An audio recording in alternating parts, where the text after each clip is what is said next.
At 3 o'clock in the morning, on February 2nd, 1502, a piercing cry cut through the stone hallways of the Este Castle. It was not a scream of fear, nor of pain, but something far more unsettling. The guards lowered their eyes in silence, while diplomats and courtiers exchanged nervous glances, each of them fully aware that what they were hearing was not ordinary passion, but the carrying out of the most dangerous and secretive ritual of power in Renaissance Europe. On that freezing dawn, as Ferrara slept under a blood-red moon, an event unfolded in the Duke's chambers that would change the balance of Italian politics. Something so intimate and yet so strategic that official documents locked it away for nearly 5 centuries. When those papers came to light, they revealed how a 22-year-old woman transformed her body into the most devastating weapon of diplomacy her world had ever seen. Picture a royal bedroom where every sigh and every gasp is treated like money, where a woman's flesh becomes a battlefield, and the consummation of marriage is carried out, not as romance, but as organized warfare, capable of toppling dynasties and cementing empires. What you are about to uncover is not just the truth of a scandalous wedding night. It is the revelation of a political system so secret and so sexually explicit that it remained buried in Europe's most confidential archives for centuries. This is how Lucrezia Borgia, daughter of a pope, twice widowed, through political murders shifted from pawn to predator. How one night of carefully observed intimacy became the cornerstone of a dynasty. A night spoken of in whispers like 3 words, carried by a royal chancellor, enough to explain why this woman both feared and desired, shaped the destiny of Italy forever.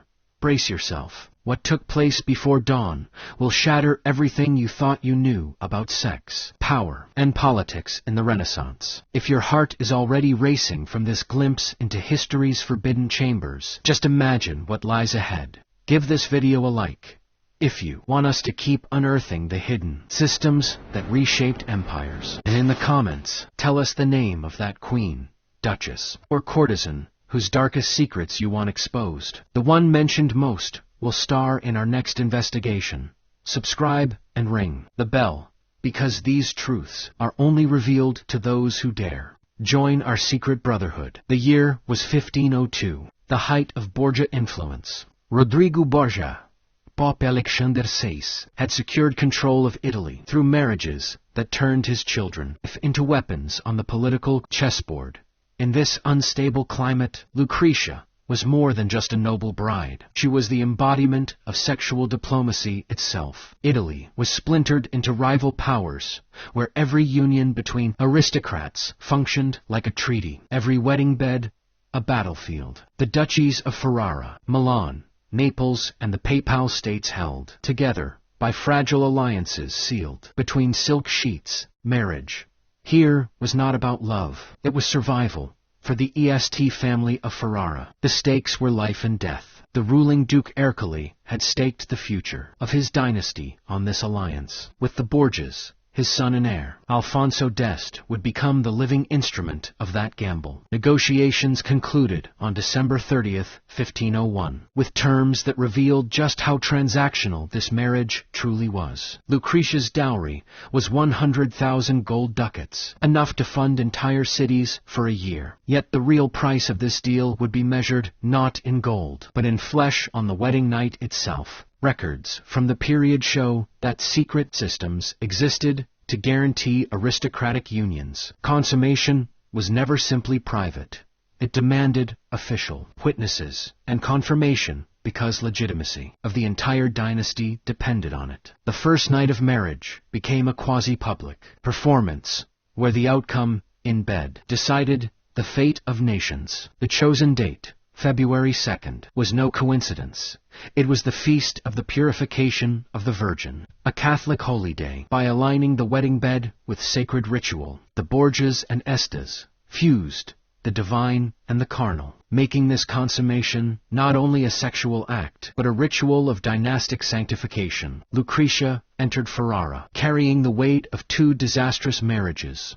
At 22, her beauty, described by the poet Pietro Bembo as rare and luminous, was rivaled only by her blood-stained reputation. For first husband, Giovanni had fled after being accused of impotence. Her second, Alfonso of Aragon, strangled to death inside the Vatican, a victim of papal intrigue. This bride was no innocent. She was a survivor, armed with intelligence, sensuality, and a dangerous mastery of turning weakness into strength. Her new husband could not have been more different. Alfonso d'Este, 25 years old, was a soldier, an engineer, and a man who forged his own cannons with bare hands. Unlike the weak courtiers of other Italian courts, Alfonso radiated power without needing to prove it. He played music with elegance, designed artillery with precision, but embodied both the strength of a warrior and the refinement of a Renaissance prince. The collision of these two figures, Lucrezia, weaponized through seduction, and Alfonso embodying raw and practical power, set the stage for one of the most explosive unions of the age. The unexpected meeting at Bentivoglio on January 3rd had already changed everything. In that private encounter, Lucrezia and Alfonso discovered a spark of real attraction, something no one had planned for, and something that would complicate the cold calculations of political strategy. What was supposed to be a ritualized performance was now laced with authentic passion, giving the coming night an intensity that neither church nor state could fully control. On February 1st, Ferrara became a theater. The triumphal procession that carried Lucrezia into the city was staged like an overture to the true performance that would follow behind locked doors. Citizens cheered as she passed, cloaked in a French gown lined with martens, the necklace of diamonds and rubies catching the winter light. But as the people applauded, another performance was already being prepared in secret. In the palace hallways, spies and scribes positioned themselves to record the smallest detail of what was about to unfold. Among them was Isabella d'Este's own chancellor, placed there by the Duchess herself, a rival determined to turn the most intimate of knights into political intelligence. This was no coincidence. It was espionage, a deliberate act to gather proof that could later be weaponized in the cutthroat world of Italian power politics. The date itself added another layer of symbolism. On February 2nd, the Feast of the Purification of the Virgin Mary carried with it a paradox. Sanctity and sexuality fused together, the sacred colliding with the profane. Nothing about this timing was accidental. Every gesture, every ritual, had been planned to turn the consummation into a dynastic sacrament, binding not only to both but two great houses. Inside the ducal apartments, the stage was set. Crimson velvet curtains enclosed the bed-like theater drapery. Silver candelabras flickered against Flemish tapestries, depicting wars and alliances, a reminder of what was truly at stake. Here, in a room transformed into both sanctuary and stage, the most important political performance of the decade was about to be enacted. When Alfonso entered, both he and Lucrezia knew their roles. Their meeting at Bentivoglio had already awakened something genuine between them. But now, that spark had to be harnessed and displayed as proof. What would unfold was not merely a private act. It was a ritual rooted in centuries of aristocratic custom. For noble marriages in Europe, consummation was more than intimacy. It was a certificate of legitimacy, a binding act that proved heirs could be born, alliances secured, dynasties continued. But in Renaissance Italy, this proof required witnesses, silent, hidden, but present nonetheless. The royal bed became a courtroom, the act of love, a verdict that would decide the future of nations. Lucrezia, hardened by two disastrous marriages, understood this better than anyone. Giovanni Sforza's impotence had turned into public humiliation and annulment. Alfonso of Aragon's death by strangulation in Vatican chambers had shown her that weakness in the marriage bed meant weakness in politics, and weakness in politics could mean death. These lessons shaped her strategy. She would no longer be a pawn. She would survive, even dominate, by turning her body into a weapon. Alfonso to grasp the stakes. His virility was already known, but knowledge was not enough. It had to be proven, documented, witnessed. The Este family could not risk whispers of impotence or infertility. To ensure legitimacy, the ritual called for more than one consummation. Every act would be recorded as irrefutable evidence, a shield against scandals or assassination plots. And so the night began. The first consummation carried a charge neither had expected. Real passion, mixed with political necessity, producing an energy that startled even them. For once, duty and desire were aligned. This union was not just staged, it was lived.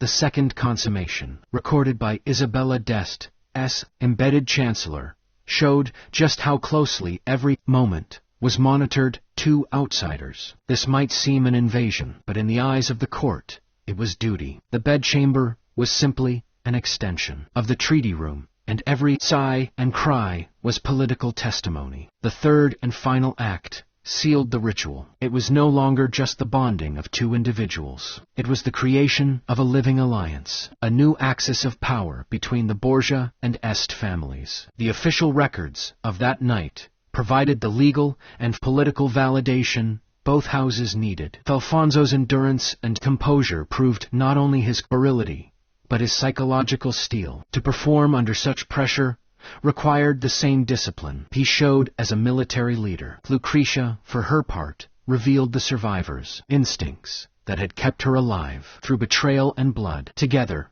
they had transformed a dangerous test into triumph. This night of passion witnessed, documented, and sanctified was not just about love. It was politics.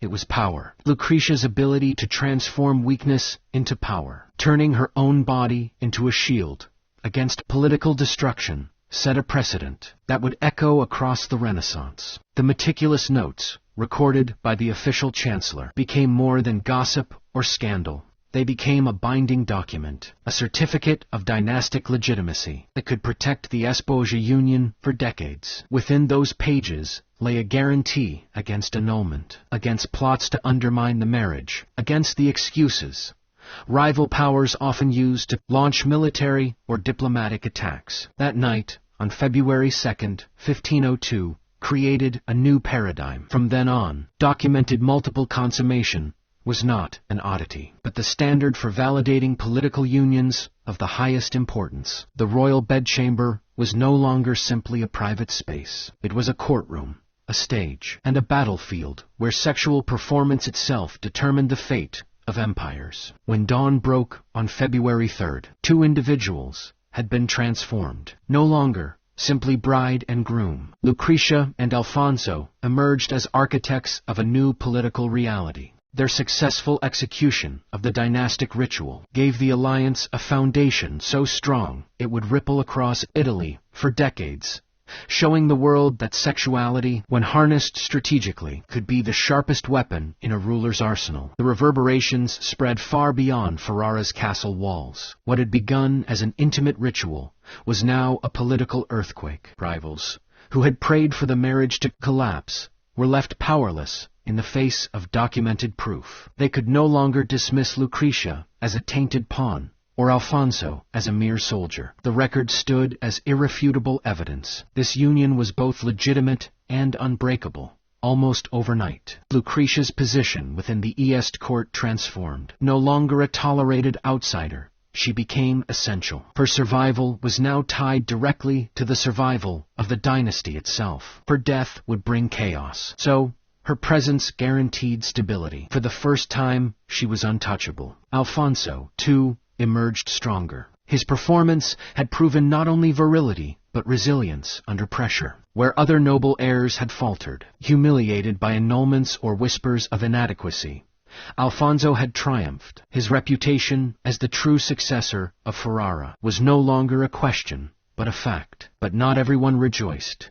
Isabella d'Este, who had always ruled court life as the unrivaled star, now faced a dangerous rival. Lucrezia's success had turned her from a target into a force. The rivalry between the two women, already tense from their first meeting at Milan, now exploded into a silent war. Ferrara became a stage for psychological combat. Subtle gestures, whispered rumors, quiet contests for influence that would shape the court for years to come. The alliance, also reshaped Italy's geopolitics. France, Spain, and rival duchies were forced to acknowledge the Borgia bond as a consolidated power bloc. Diplomatic calculations shifted. Treaties, trade routes, and military strategies had to be redrawn around the fact that the Borgia and Estas had successfully fused into one. Yet, politics was not the only battlefield. On September 5, 1502, Lucrezia gave birth to a stillborn daughter after convulsions in labor. Rumors erupted immediately.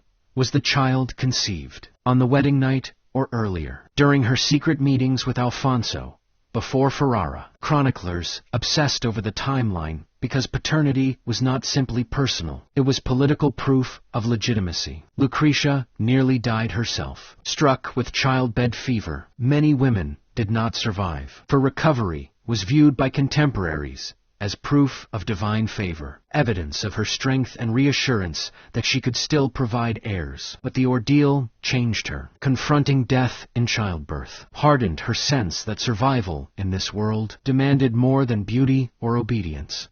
It demanded strategy. This new clarity led her down another dangerous path. About a year later, she entered into a relationship with Francesco Gonzaga, Marquis of Mantua, and the husband of her bitter rival, Isabella d'Este.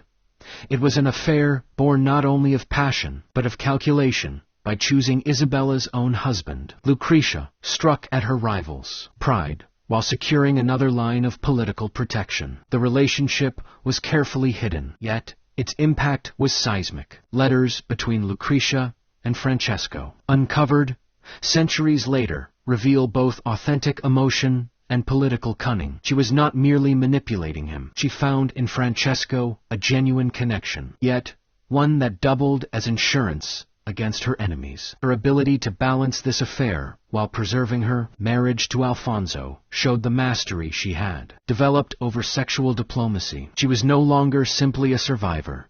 She was a strategist, weaving webs of intimacy and loyalty that could shield her against any threat. For Isabella, the affair was devastating. To lose influence at court was one thing, but to lose her husband's attention to Lucrezia was an attack both personal and political. The rivalry that followed would haunt Ferrara's court for decades. For Isabella d'Este, the revelation that her husband had fallen into the arms of her fiercest rival was more than humiliation. It was a political catastrophe. Court whispers turned into daggers. The very woman she sought to diminish had struck back with a weapon. Isabella herself had mastered influence through desire. Lucrezia had not only avenged herself, but she had redefined the game, showing that intimacy could be weaponized as effectively as armies. Her affair with Francesco Gonzaga, sustained for years, became a new model of Renaissance sexual diplomacy. These were not fleeting romances. They were tactical extensions of politics. Aristocratic affairs became safety nets, diversifying one's network of protection. Just as kingdoms diversified their alliances, other noble houses soon followed, weaving their own webs of lovers and confidants as shields against betrayal and exile. Meanwhile, the legitimate heirs Lucrezia bore Alfonso cemented her position beyond dispute. Each birth was living proof that the legitimization protocol of her wedding night had succeeded with every child. She was no longer simply tolerated. She was indispensable. The Est dynasty's survival was tied directly to her body. For resilience and her ability to deliver continuity, her evolution was extraordinary. Once a pawn trapped in the brutal mechanics of dynastic marriage, Lucrezia had transformed into an architect of her own fate. She turned the vulnerabilities of her gender into tools of power, showing that strategy could coexist with survival. Where others were broken by circumstance, she mastered it.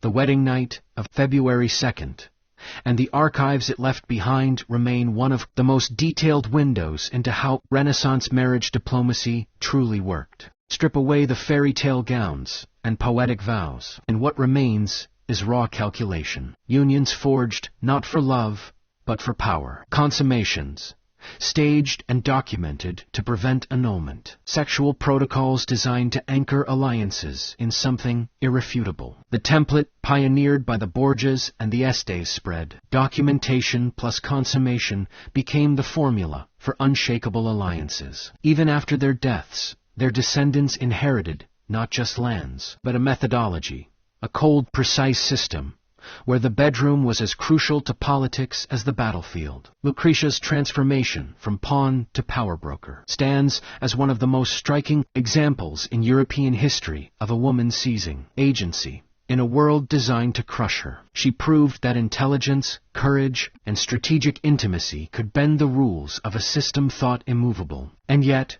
her story is only one shard of a hidden mosaic. The archives of Europe hold countless similar secrets, protocols buried because they reveal truths too scandalous for the official record. Queens, duchesses, and courtesans wielded sexuality as a weapon, every bit as decisive as diplomacy or war. Did you know Catherine de' Medici perfected a system of seduction that let her control 3 French kings? Anne Boleyn's mastery of erotic politics shattered England's Catholic unity and birthed a new religion that Isabella of Castile ensured Spain's unification by orchestrating a consummation so thoroughly witnessed it required 5 official chancellors. These women were never passive. They were lethal players in a dangerous game, rewriting rules from inside gilded cages. If this glimpse into Lucrezia's world has unsettled you, if it's shown you that history's most forbidden truths are far more fascinating